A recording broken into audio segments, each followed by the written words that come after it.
Babad na babad sa TV ko ano yung itsura ng daloy ng trafiko kanina. Dumadaloy ba? Hindi, namumulan. Ay, Christmas lights. Christmas. Nakiki-Christmas. Well, ito, hindi ko alam kung meron tayong kuha nung EDSA kanina, no? Dahil meron tayong live report doon. Pero ito, NLEX na po ito, no? Masikip, mabagal yung daloy ng trafiko. Ito, earlier yan, ano? Pero nung gabi na, mas malala dyan halos hindi gumagalaw. Oo. Na puro pula. Yung kuha ni Gio Robles. Yan. Oo. So, di ba? Ito na po Malala yun ang EDSA. Pero, habang pinapakita yan, para po maihanda. Gusto namin handa kayo sa susuungin nyo sa mga susunod na araw. Pero sabi nga nila, parang malapit ang lumuwag ulit ang Metro Manila. Talaga ba? Kasi, hindi na sa gagawing EDSA. Akala ko dahil maglalabasan ng mga tao, Dahil mga tao magbabakasyon. mawawala na. Oo. Kasi at the same time, Tama. napakahaba ng bakasyon mo, Masay. Ay, oo, grabe pa naman yung Memorandum Circular 111 na yan. Ingkit ako, Masay. Ako din! Ano ba Tinignan ko yan? talaga sa pinirmahan ni Executive Secretary Ralph Recto. Oo. December 18 pinirmahan. Hindi naman bat yan, ngayong ha? araw, Hindi sige. naman ngayong araw. Oh. Idineklara niya na wala ng pasok ang lahat ng government workers, government lang po ha, ng December 29, araw po yan ng Lunes, at January 2, 2026, Friday yun. araw yan ng Friday. Wow! Abay, Yun yung- isipin mo. Yun yung mga butal na araw doon sa long holiday sana. So, nakumpleto na yung buong linggo. Yes. Parang Parang simula Sabado, Linggo, hanggang yung susunod na Sabado at Linggo, walang pasok. So may holiday economics para sa kanila. Diba? Ngayon ang may Oo. mga nagtatanong nga, paano yung December 26? Wala pong declaration. Wala dyan pa. na Wala December 26. Wala pa. Wala pa. We're wasting. Kapag Open. idineklara yan, ay sus, apakahaba na talaga yun mula December 24 na. ang pasok na lang ng karamihan, tayo naman hindi tayo. Oo, hindi mo tayo Wala. affected Yung Monday tsaka Tuesday. Yes. Tapos dire-dire. Naku, ililive yan ng karamihan. Ngayon Ay, alam na nila, baka yung 26, i-leave na nila. I-leave na nila, no? Uy, pero ulitin ko lang government workers lamang po yung sakop nito. Yung mga private employees, kagaya po natin, discretion po ng mga employers o ng inyong mga kumpanya kung gagayahin nila yung kautusan po ng Malacanang. Pero damang-dama po namin gagayahin nyo. Parinig ba Lalo yun? na kapag may mga natitira pang leave, Oo. I'm sure. Damang-dama namin nagagayahin. Oo. Kasi nga, yung iba talagang, dito, at least sa admin part ng building natin, which is Signal, no? Sila nagtatapos na sila ng lahat ng dapat gawin Kasi kapag nagdeklara nga ng mahaba, at least tapos na, at nasara na lahat ng mga dapat isara bago matapos yung taon. Yes. Like si IC Pado kanina, ilang ginawa, isara lahat ng mga papeles. Ang So, tapos saya-saya na naman siya. kasi. Oo, magme-Merry Christmas na. Well, hindi siya masyado natapos kasi makapapasok pa siya sa Lunes. Oo. Isang araw na. Ano na yun Grabe, almost Christmas na pala, no? Nakakagulat. Uy, isang week na lang. Oo, Mga 7 ganun na days lang. to go, mga Oo, kapatid. ito pong sinasabi namin na government workers na walang pasok, hindi po kasama dyan yung mga nasa health services at saka yung mga basic and vital services, ha? Yes. Yung mga ganun po, dire-diretso pa rin yung kanilang operasyon. Wala Alam naman silang natin bakasyon. yan, lalo po yung Oo. mga kailangan po ng publiko. Talaga namang alam niyo naman na yun sa sarili niyo na hindi kayo pwede Parte ng trabaho. Oo, bahagi po yan ng trabaho. Pero Oo. syempre, ang purpose po nito, ma-boost din yung tourism industry kasi ine-encourage na bumiyahe doon sa mga iba't ibang probinsya dito po sa ating bansa. Okay, Hindi so mo may budget na more than yung may mga 500 budget. pesos. So, walang Para pasok. Meron silang extra na so panglibot. mahaba wala silang pasok. Oo.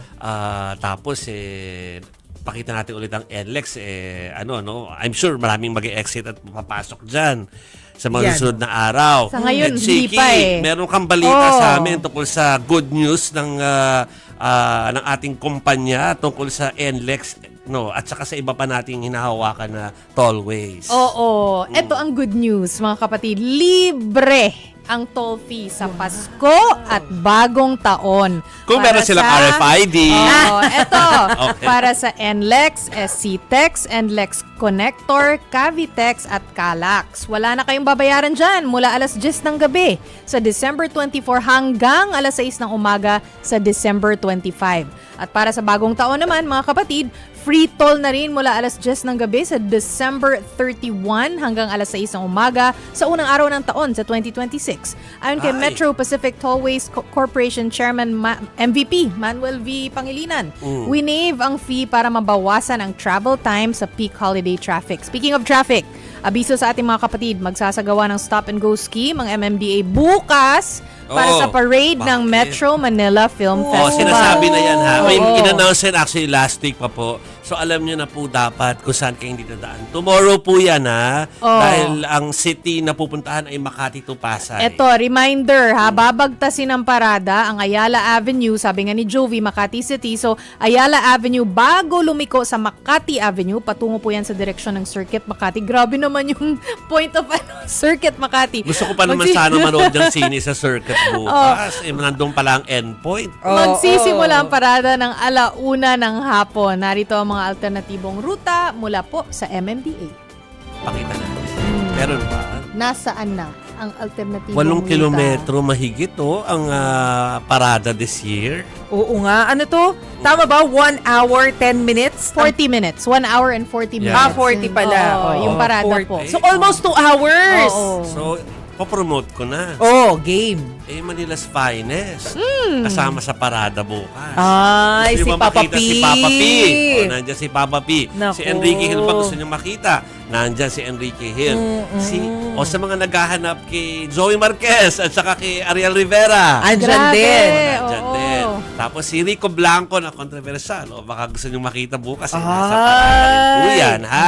At sa mga kababain naman po, si Jasmine Curtis Smith at saka si Rica Peranejo. Nice. Ay, Andyan nandyan din. yan. Nice. Tapos syempre sila, Inday Fatima, they will also be there. Nasa support ka sila. Kasi nga nasilip na namin yung pelikula nung isang gabi, di ba? Oo nga. Pero si Jovi pa lang po yung Oo, nakasilip. pero Kami ni dahil- Chiki hindi pa. Pero dahil nasimulan ko siya, pero hindi ko natapos. Mga 15 minutes Hindi ata ko pa napanood ma-judge. mo eh. Hindi ko pa Oo. siya ma-judge. Pero nakita ko na yung first at least 20 minutes. Naku, kaabang-abang. Sabi ko Ayan. bongga eh. Oo. Parang kinuwento rin naman ni Francis sa atin. Oo, parang, exciting. Parang bringing you to another, Although, pinanganak ako 1969 eh. So, may kita ko kung ano yung tsura noong 1969. Oo. May kita natin. Pero baby ka pa noon. Oo. Oo, wala pang buwang. Wala pang buwang. Walang muwang. Oo. Sa bagay, dekada 70. Yes, Oo. yes. Diba, na mga pulis. So, bukas ang parada ha, sa mga nasa Makati. Tambay na kayo sa mga coffee shop doon. Gusto nyong masulyapan yung mga Sina Papa P. lilibot. Oo. Oo. Saka marami sa mga M-Quest talents ang artista doon sa ibang mga pelikula. So, you'll be seeing them there. Yan. Star-studded. At saka bukas. nakakwentuhan ko si DJ Chacha Ano nung sabi ni nakaraan DJ eh. Chacha? Ibang level daw talagang tumitig ang Papa P. Aha. Matutunaw ka daw talaga Tinitigan ng mo siya. Eh, ng kahapon. matindi. Titigan. Kahapon parang napilit pa natin si Von, ano? Oh, Na- ano? Napuntahan si Papa. Parang pinilit pa natin. Pinilit na. Napilitan Buti siya. naman napilitan siya. Napilitan si Von Oo, Belinario. oo. Si Von Belinario po ay yung producer namin dito ng sa mga programa. Entertainment producer namin. Siya po yung nakadaupang palad ni Piolo. Doon sa pagpunta doon sa Wish Bus, yung kumakanta ka doon, di ba? Oo. Yes. Oo. Oo. Magpa-picture kaya ako doon para kunwari kumakanta ako. Pero yung Wish Bus yung pinuntahan, ano niya si Piolo. Parang for the first time daw, ganun daw karami yung nandun sa labas yung Wish Bus. Usually may mga tao na talaga. Pero ito, because si Piolo yung nandun, marami ang tumam. Nakaabang sa labas. Ay. Yan ang ulat ni Von kanina na napilitan siyang pumunta doon. Feeling ko, napilitan lang talaga. Feeling ko talaga, ayaw niya eh. Kung siya yung papipiliin, napilitan lang Correct. talaga. Anyway, so yan po ha. Be advised na tomorrow po ang Makati and near Pasay areas po ay medyo maapektuhan po na matinding traffic on a Friday night. Kinakabahan ako sa oo. traffic dyan sa area na yan. On a Friday night, alam nyo naman. So, inaabisuhan na kayo para maplano nyo po ang inyong Friday night. Ay, Friday! The whole day Friday. Oo. Yes. Ay magawa nyo ng paraan. So yung mga pupuntahan nyo po, kung kaya nyo lang na maglakad na lang kayo. Oo, lalo na may mga portions sa Makati na walkable naman. Oo. Ha?